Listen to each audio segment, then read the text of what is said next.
She was standing alone on the 42nd floor of a building that wasn't finished yet when she found the lie that could put 300 people in the ground. Zara Ellison didn't gasp.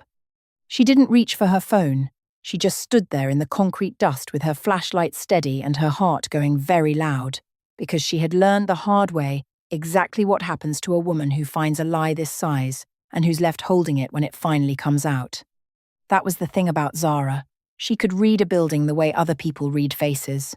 She could stand inside a half-poured tower and hear what was wrong with it, feel it in the way the steel answered her knuckles, see it in a set of blueprints the way you catch a wrong note in a song you know by heart. And what she was reading right now, on the top floor of Seokhan-gyeol's flagship development on the New Orleans riverfront, was that somebody had certified work that was never done on purpose, right where the crowd would stand. Now, before we go any further, if you have ever known something was wrong, really wrong, and stood there, caught between do I say something and do I keep my head down and my last paycheck, this story is going to sit in your chest. So, do me a favor right now. Drop a comment and tell me, would you have spoken up? Keep that answer close, because by the end of this, Zara's choice and everything it costs her might change the way you'd answer. Let me back up. Zara took the inspection job the way she took every job now, quietly, gratefully, and for a fraction of what she was once worth. A pre-opening structural inspection on a newly built riverfront property some Korean developer had poured a fortune into. 2 days of work. Nobody would look at her twice, and that was exactly how she needed it, because Zara Ellison used to be a woman the whole industry looked at. She'd been a lead structural engineer, young for it, brilliant at it, the one they put in front of the cameras when a landmark project broke ground. Then, on the biggest job of her career, a worker died. A section of false work gave way during a night pour, and when the inquiry came, the developer needed a name that wasn't his. So his lawyers pointed every finger in the room at Zara's judgment, even though the real cause was the client quietly slashing the exact safety measures she'd specified in writing to save 3 weeks and a line item. She was cleared, eventually, in the narrowest legal language. But cleared is not the same as believed. The papers ran her face for a week. The firm stopped calling. In an industry built on trust, she became the engineer a man died under, and no signature she offered was ever quite clean again. She kept her credentials and lost her whole world anyway. And she wasn't the only one who lost something that year. Her older sister passed that winter, sudden, cruel, the kind of thing you don't get to prepare for, and left behind a daughter. So at the exact moment Zara's life caved in, she became the only mother a grieving 12-year-old named Imani had left. She traded a corner office for a 2-bedroom walk-up, learned to braid hair off a phone tutorial at midnight, and took every small freelance gig she could get to keep that girl in a good school and out of the wreckage of the adults around her. She was very good by then at not letting herself want anything for herself. But some lies are built into load-bearing walls, and those, even a careful woman can't walk past. She'd found it almost by accident. The as-built drawings said the lateral bracing on the event floor was complete, inspected, approved. But when she put her hand on the column and rapped it, the sound came back wrong hollow where it should have been dense. She pulled the records. The inspection dates were real. The signatures were real. The work was not. Someone had certified a floor that had never been finished, in the exact square footage where, in 4 days, 300 guests would gather for the grand opening, under a floor built to look flawless right up until the moment it wasn't. This wasn't a shortcut. Shortcuts are lazy. This was engineered. Somebody wanted this opening to become a catastrophe, a collapse ugly enough to bankrupt the development, sink the man behind it, and let it be scooped up for pennies. The people in that room weren't the target. They were the cover. She could have filed a quiet report and gone home. She had rent. She had a girl doing homework at her kitchen table who thought Aunt Zara had everything handled. She had every reason on earth to write it down neatly, hand it over, cash the check, and disappear. Instead, she thought about being the woman in front of the cameras with a dead man's name hung around her neck, screaming a truth nobody would print. And she folded the drawings under her arm and went to find the one man on that site everyone was afraid of. Because you did not seek out Seokhan-gyeol, not if you were smart. He was Korean, Early 40s, dressed in plain charcoal, and he carried a stillness that wasn't peace, it was control, the kind that came from a life where the wrong word cost more than money. His people called him Mr. Sook, and said it carefully. The city said other things about him in lower voices, that he'd built an empire out of properties nobody else could untangle, that people who moved against his interests had a way of quietly losing everything they owned, that he had men who could make a problem stop being a problem before you finished becoming one. Nobody could ever point to a law he'd broken. That was almost the frightening part. He lived right along the edge of the line and was very, very good at staying on the legal side of it while ruining anyone who wasn't. Zara knew all of that. She walked into his glass office anyway. "Mr. Sock, I'm the inspector. I need 2 minutes, and I need them now." A broad, silent man near the door shifted his weight. Han-gyeol looked up slowly, the way you look at weather changing, and set down his pen. 2 minutes, he said. She gave it to him in 90 seconds, the bracing, the falsified certifications, the exact spot where the floor would give. She put the drawings on his table, and her finger on the failure, and did not soften one word. "This wasn't a mistake," she said. "Someone certified a floor they knew was empty. Open that room in 4 days and it comes down with everyone standing on it." The office went very quiet. He looked at the drawings a long time. Then he looked at her, and something moved behind the stillness. Not disbelief. Recognition. "Who else knows you found this?" he asked. "No one. I came straight to you." He was silent a beat too long. "Then you may be the most honest person in this building," he said softly. "Which makes you the person in the most danger." Here's what neither of them said out loud yet. The forged sign-offs led somewhere. And where they led was Han-gyeol's own project director, a man he'd trusted for a decade, who had cut a quiet deal with a rival that stood to swallow the whole development the second it failed. Zara hadn't found a flaw. She'd found the front end of a crime, and the name behind it. The director found her before the day was out. He caught her in the stairwell as she was leaving, smiling, easy, a folder under his arm, smooth about it at first. He praised her eye. Said certifications get ahead of the work on big jobs, nothing sinister, and that a smart woman in her position he let the word sit could let this go and be paid very, very well for the quiet. He named a number. It was more than she'd made in 2 years. She said no. And the smile changed. He stepped in close, and his voice went almost gentle, which was worse than shouting. He knew about the girl, he said. Imani, wasn't it? Good school. Expensive. For a woman with no firm and a name, people whispered about the engineer somebody died under. It would be a shame if a family court somewhere started wondering whether a woman that reckless was really fit to raise a child. "You're already a ghost, Miss Ellison," he said. "Don't make me erase you completely. Think about who's waiting for you at home." Zara's hands were shaking, but she looked him dead in the eye and said, "I already survived being blamed for a death. I did everything in writing to prevent. You don't scare me. You just told me I'm right." And she walked past him, and out the gate. She didn't make it 3 blocks. She caught them in a shop window's reflection. 2 men, unhurried, which was somehow worse than fast. Her pulse jumped. She cut down a side street, and a third stepped out of a doorway ahead of her, and her stomach dropped through the pavement. She stopped. They closed in, casual, a job they'd done before. And then, from nowhere, 2 other men were simply there, and the whole street rearranged itself in under 30 seconds. No shouting, no weapons in the open. Just movement, precise and total, and then the men who'd been following her were gone, redirected, removed, like a problem someone had finished solving. Zara stood on the empty sidewalk, breathing hard, and on the ground was a single white card, face down. She turned it over. 1 number, no name, heavy stock. She already knew whose it was. And here's what she couldn't shake. Standing there with her heart in her throat, those men hadn't reassured her. They'd terrified her. Because whoever could erase 3 men off a public street in half a minute was not a safe man. He was just, right now, her dangerous man. And she had a 12-year-old at home, and no idea what it cost to owe someone like him. If your heart is doing something right now, if part of you is screaming she should run the other way, do me a favor and hit that like button and subscribe. Because this is exactly where Zara has to decide whether to trust him. And trust me, you want to be on that rooftop when she does. Her phone rang. Unknown number. Miss Ellison, are you hurt? No. Good. A pause with weight in it. The man who threatened you in the stairwell decided you were a problem to be discouraged. He will not decide anything about you again. A beat.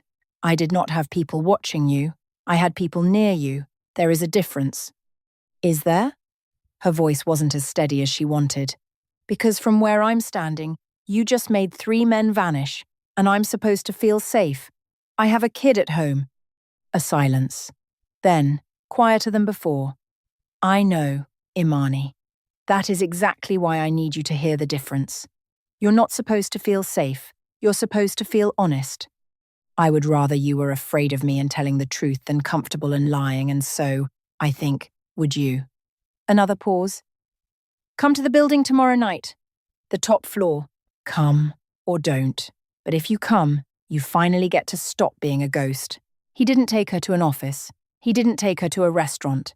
He took her to the top of his own unfinished tower. She almost didn't go.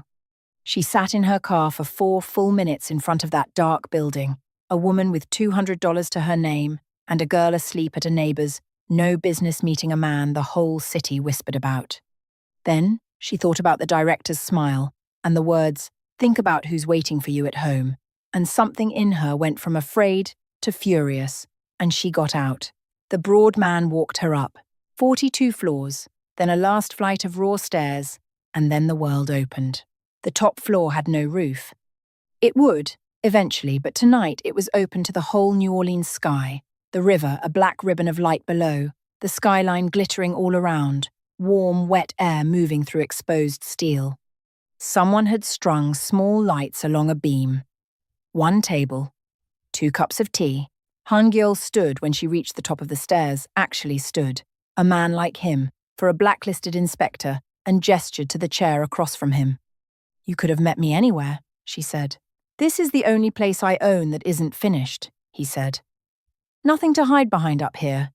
I thought you'd appreciate that." She sat, and she said the thing out loud.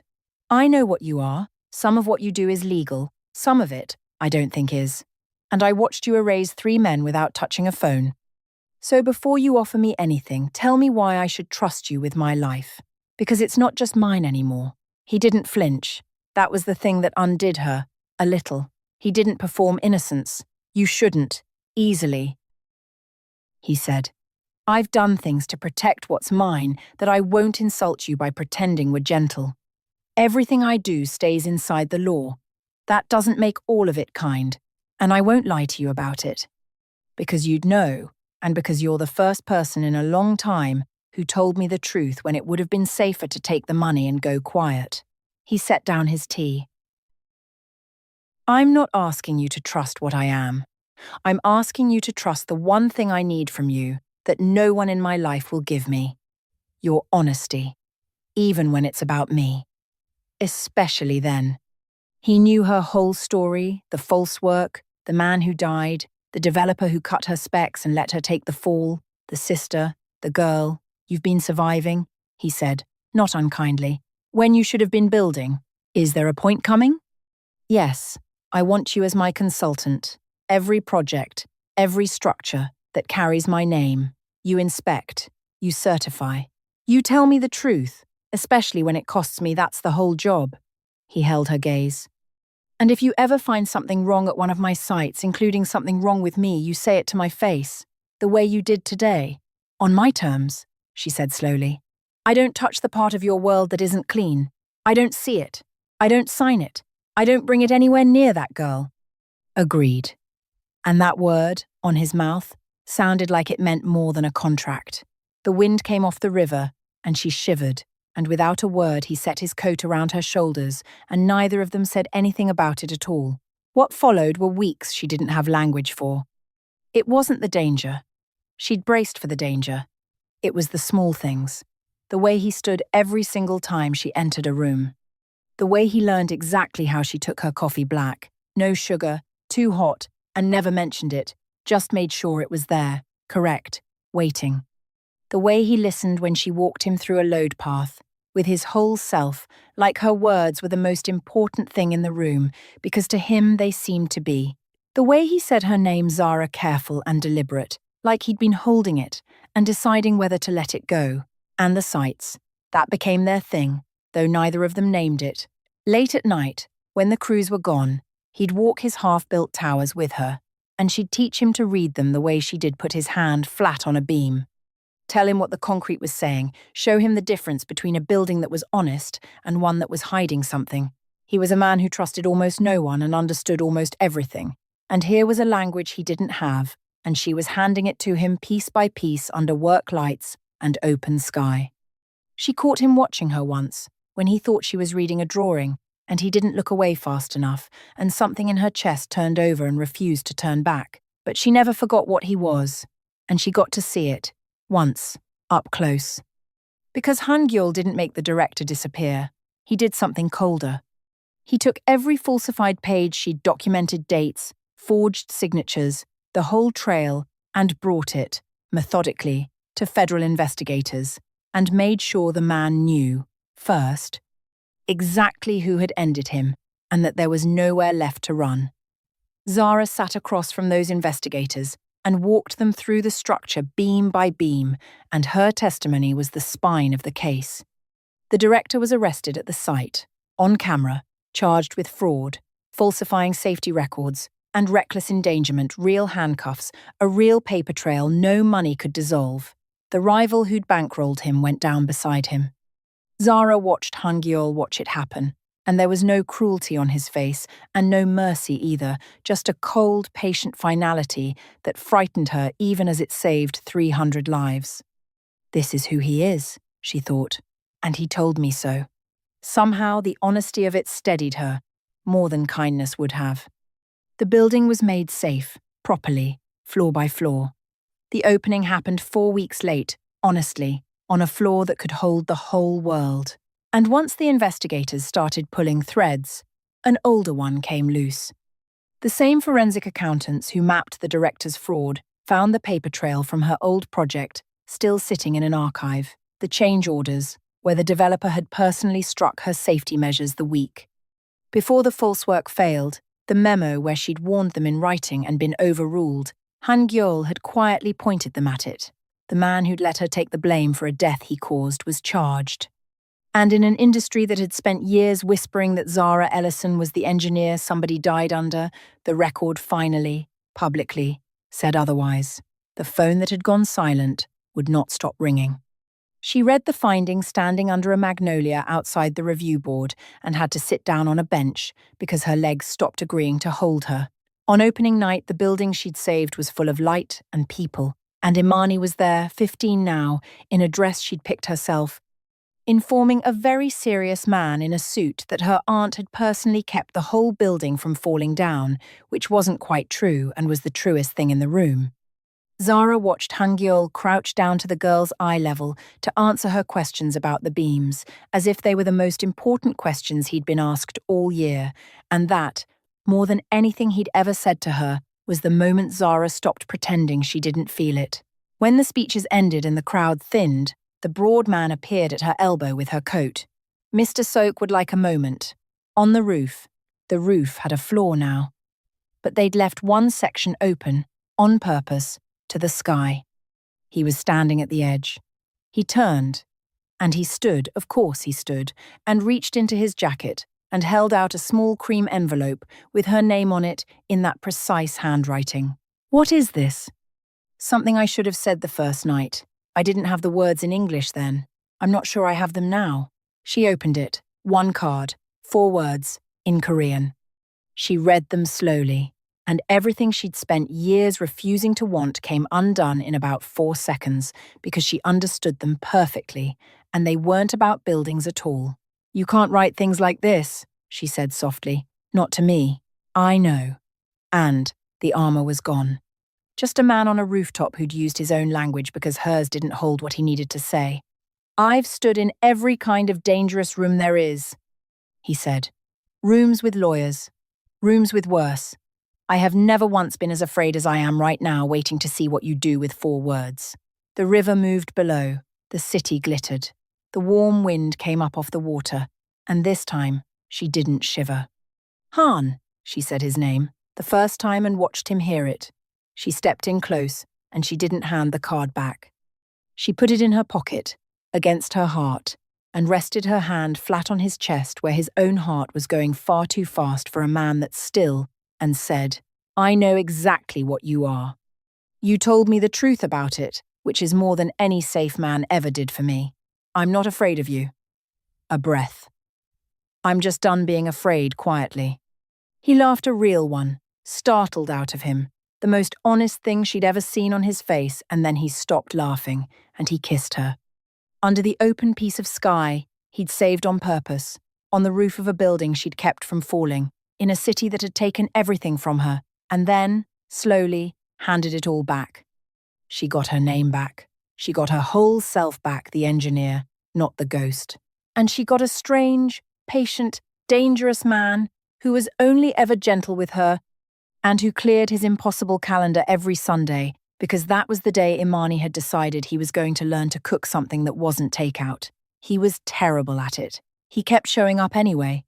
Every morning after, on a site somewhere with her own name back on the door, there was a cup of coffee waiting black, no sugar, too hot, that she never once had to ask for.